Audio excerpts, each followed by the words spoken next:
పితా పుత్ర పవిత్రాత్మ నామమున ఆమెన్. దేవుడు ఒక మనిషి జీవితాన్ని మార్చితే అతని పేరు, అతని భవిష్యత్తు, అతని పిలుపు కూడా మారుతూ ఉంది.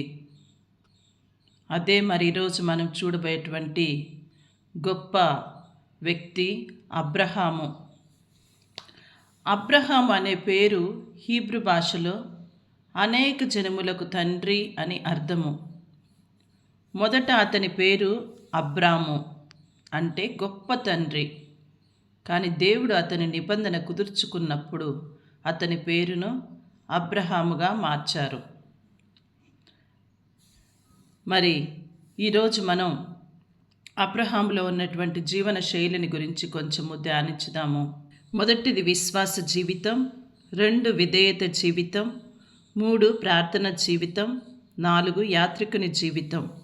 మరి దేవుడు చెప్పిన మాటకు ప్రశ్నలు లేకుండా వినిపించి తన స్వదేశమైన ఊరు విడిచి వెళ్ళాడు. ఆదికాండం 12వ అధ్యాయం 1-4 వచనాలు. అతడు చూసి కాదు, నమ్మి నడిచాడు. విధేయత జీవితం.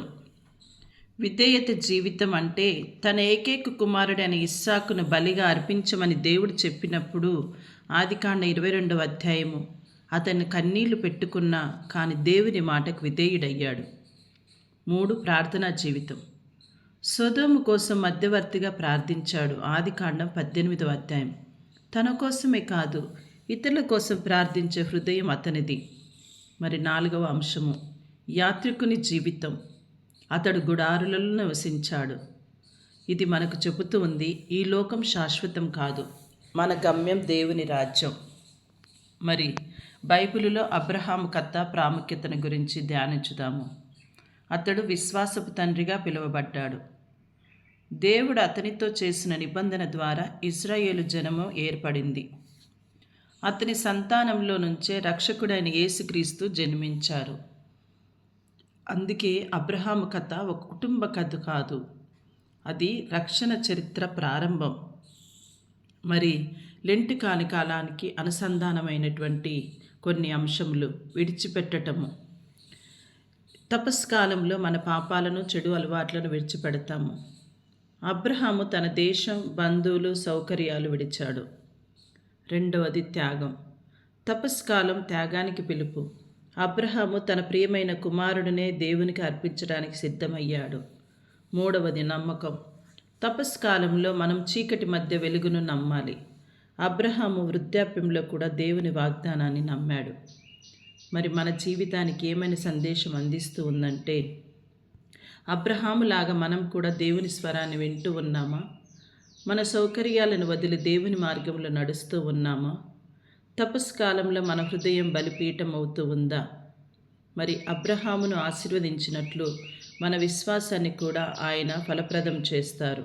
కాబట్టి మరి అబ్రహాము కథ ఒక చరిత్ర కథ కాదు, అది ప్రతి విశ్వాసి హృదయంలో జరుగుతున్నటువంటి ఆత్మీయ యుద్ధం అని మనం తెలుసుకొని ఈరోజు మనం జీవించే ప్రయత్నం చేద్దాము.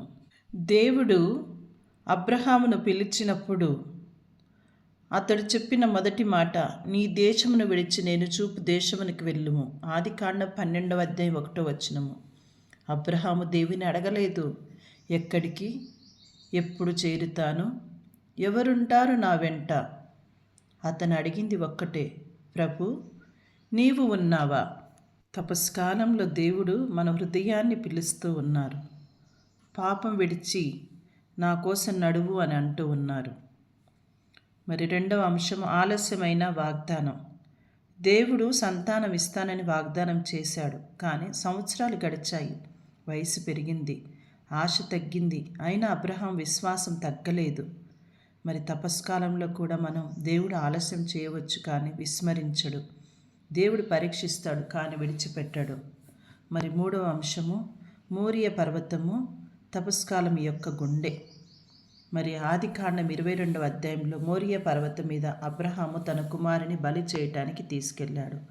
ఆ ప్రయాణం 3 రోజులది. అది కేవలం శారీరక ప్రయాణం కాదు, హృదయ విరహం, ఆత్మీయ బాధ, తండ్రి ప్రేమ పరీక్ష. అది మనకు ప్రభు యొక్క శిలువ యాత్రను గుర్తు చేస్తూ ఉంది. తండ్రి తన కుమారుని విడిచిపెట్టిన ప్రేమ. తపస్కాలం అంటే మోరియా పర్వతానికి వెళ్ళే కాలం. మన ఇస్సాకు ఏమిటి? మనకు అత్యంత ప్రియమైనది ఏమిటి? మరి ఇస్సాకును ఈ తపస్సు కాలంలో మనకు అత్యంత ప్రియమైన వాటిని దేవునికి అర్పిస్తూ ఉన్నామా లేదా అని ప్రశ్నించుకోవాలి. 4వది, గుడారాల జీవితం, తాత్కాలిక ప్రపంచం. అబ్రహాము శాశ్వత ఇల్లు కట్టలేదు, అతని గుడారాల్లో నివసించాడు. ఇది మనకు గొప్ప సత్యం చెబుతుంది. ఈ ప్రపంచం తాత్కాలికం, మన గమ్యం పరలోకం. మరి తపస్కాలంలో మన భూమి ఆకాశములను తగ్గించి పరలోక దృష్టిని మనం పెంచుకో ప్రయత్నం చేయాలి. 5వ అంశము, విశ్వాసము కన్నీళ్ల మధ్య వెలుగు. అబ్రహాము జీవితం సులభం కాదు. భయాలు, సందేహాలు, యుద్ధాలు, కరువు అన్నీ చూశాడు. కానీ ప్రతి సందర్భంలో ఒక పని చేశాడు. బలిపీఠం కట్టాడు, ప్రార్థించాడు, దేవుని పిలిచాడు. మరి ప్రభువునకు ఏమి కూడా ఫిర్యాదు చేయక ముందు ప్రార్థించాడు, భయపడక ముందు విశ్వసించాడు. మరి మనం కూడా ఈ యొక్క తపస్కాలంలో అబ్రహాములా ప్రభువు పిలుపును వింటూ ఆలస్యం మధ్య ఎదురు చూస్తూ త్యాగం చేస్తూ ఆశీర్వాదంగా మారుదాము. ప్రభువా, నా హృదయం గుడారంలా వినయంగా ఉండని, నా విశ్వాసం అబ్రహాంలా దృఢంగా ఉండని. తపస్కాల యాత్రలో నీ స్వరాన్ని విలగల హృదయాన్ని నాకివ్వు. నేను ఎప్పుడు కూడా వచ్చే కష్ట నష్ట బాధల్లో నిన్ను అంటిపెట్టుకొని జీవించే కృపను నాకు దయచెయ్యి అబ్రహాములా. ఆమేన్. పితాపుత్ర పవిత్రాత్మ నామమున.